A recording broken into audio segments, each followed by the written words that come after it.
E não tinha alguma atividade na escola que te distraísse desse mundo? Uma atividade extracurricular, alguma coisa com as artes? Já fiz teatro na escola. Eu escrevi uma peça de teatro na escola na minha formatura do terceiro médio. E tinha aula de música também. Mas na escola em si me agradava muito. Sempre gostei de estudar. Você preferiu o ambiente escolar, né? Sempre gostei de estudar. Sempre fui uma boa aluna. Sempre me destaquei em tudo que eu fazia dentro da escola. Então, sempre foi uma válvula de escape para mim, a escola. 13 anos ali que eu passei, todos os dias tendo um momento de tranquilidade, sabe? Então, a escola sempre foi uma coisa positiva. Por isso que eu tenho vontade de estudar hoje, fazer faculdade, porque eu tenho saudades. Desse ambiente, né? Não, acho que você se daria muito bem. Qual curso você escolheria hoje? Eu quero fazer psicologia, Olha, desde pequena. cara, que legal. A filha da Cris está se formando em psicologia agora.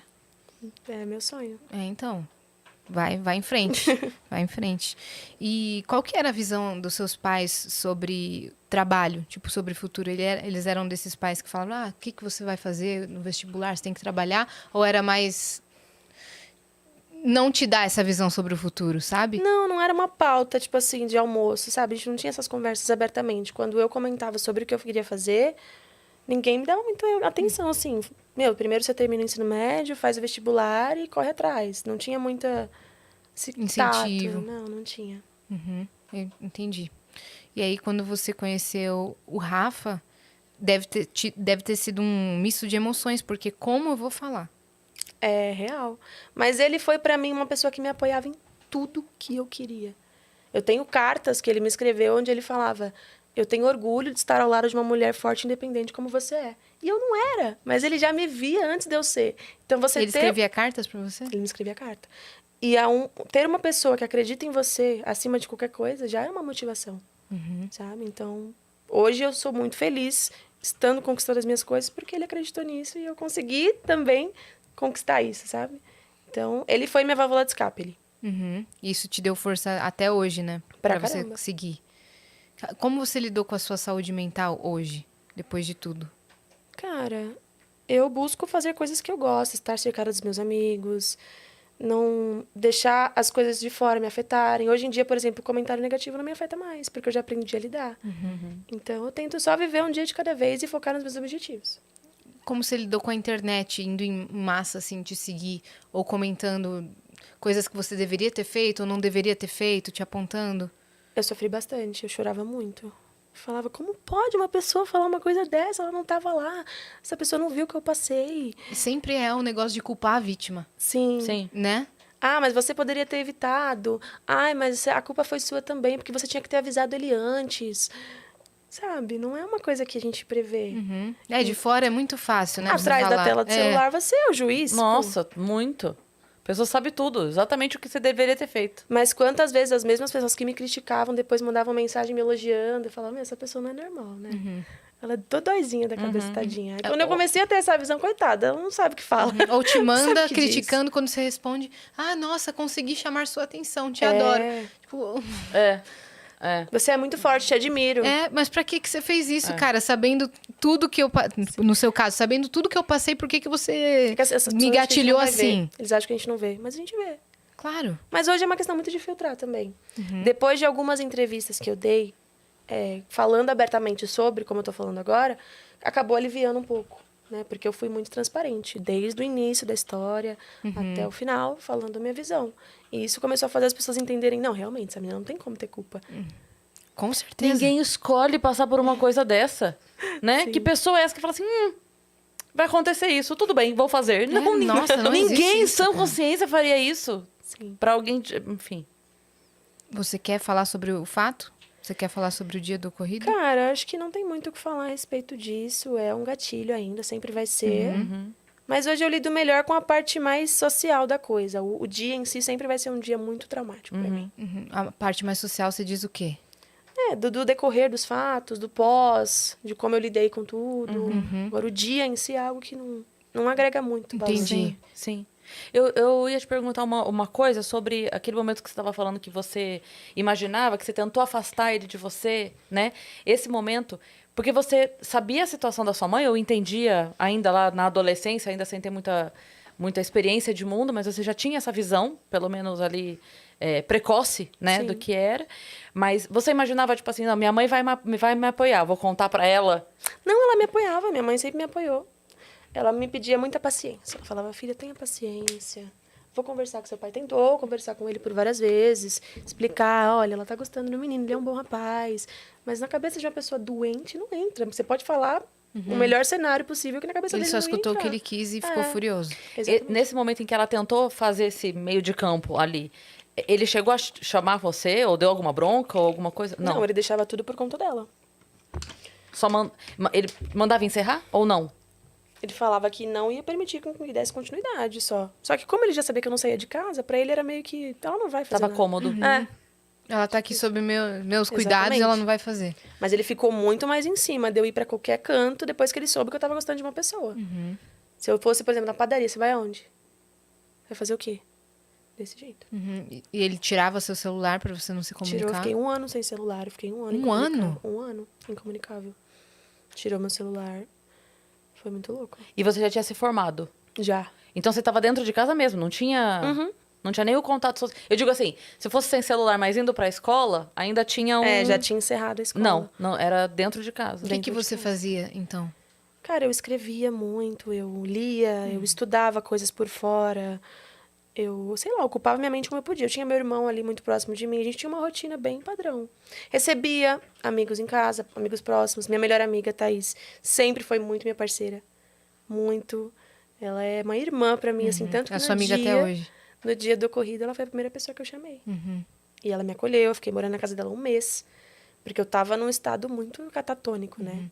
Assimilando coisas. Então, ela cuidou de mim.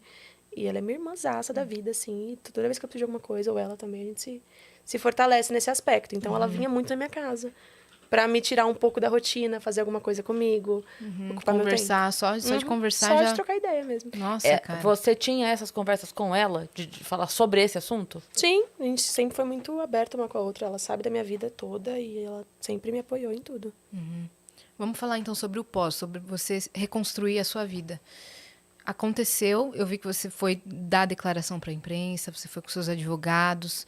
E depois disso, porque você estava praticamente sozinha, né? Depois você fala, quão depois? Em que sentido, assim? Assim, 1 mês depois, que você Um foi mês para depois casa das da Thaís, primeiras por exemplo. entrevistas.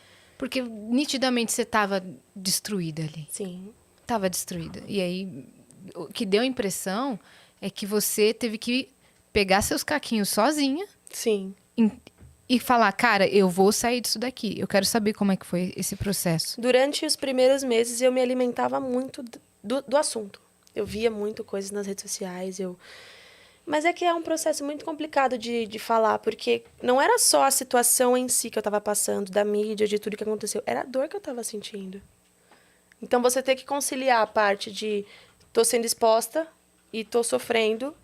E, isso dói demais. E eu passei por muitos dias chorando até dormir. Eu chorava até dormir. Chorava até dormir. E Você deu entrevista sobre o caso sozinha naquele momento. Sim, E contando. E ficar falando toda hora a mesma coisa e repetindo, sabe? Nossa, foi uma puta de uma lavagem cerebral pra mim. Você sentia que a mídia estava com algumas perguntas tendenciosas pra você? Extremamente capciosas. Extremamente. Ah, mas você imaginava que isso poderia acontecer? É. Entendeu? E eu sempre muito polida, muito educada. Não, de maneira nenhuma. Mas querendo mandar pro caralho, né? Porque, pô, como que eu ia imaginar isso? Não é possível. Você já estava com advogados a partir daí? Eu tive um advogado que não foi muito, né, legal comigo, assim. Ele se aproveitou muito da minha fragilidade na época, por conta de mídia. E aí depois eu conheci os meus atuais advogados, que são o Ricardo e o Guilherme, que eles me dão todo o suporte necessário. Então, hoje eu tô bem assessorada nesse sentido, mas na época nada, eu tava perdida. Tava avulsa, muito perdida. Aí você Muita foi morar gente na tentou se casa de aproveitar de mim. amiga.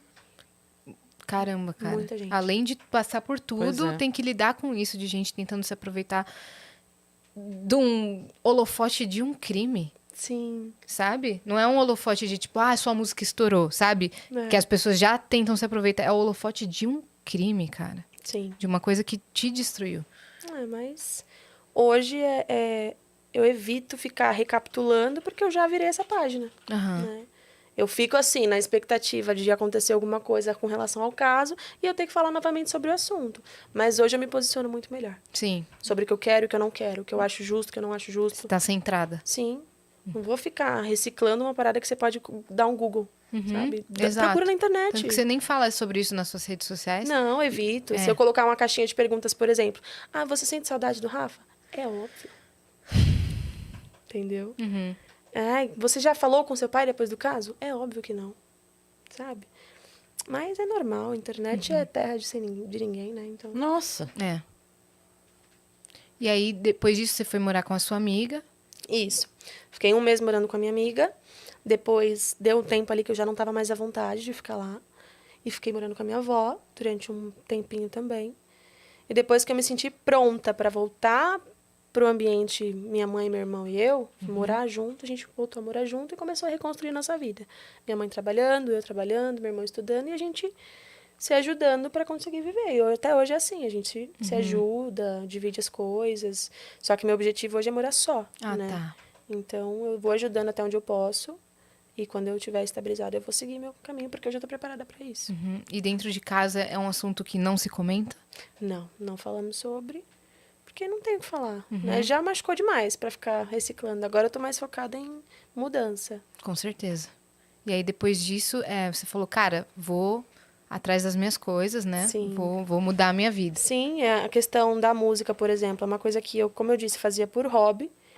E aí amigos próximos a mim falaram, Isa, você canta. Eu falei, canto no dia a dia. Tipo, vou no karaokê com a Thaís, por exemplo, e a gente canta.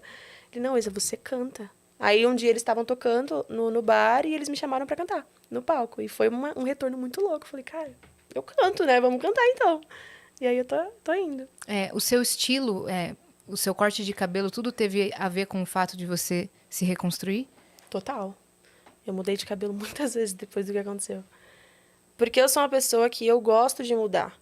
Eu me sinto feliz mudando. Acho que faz parte de um processo de transformação.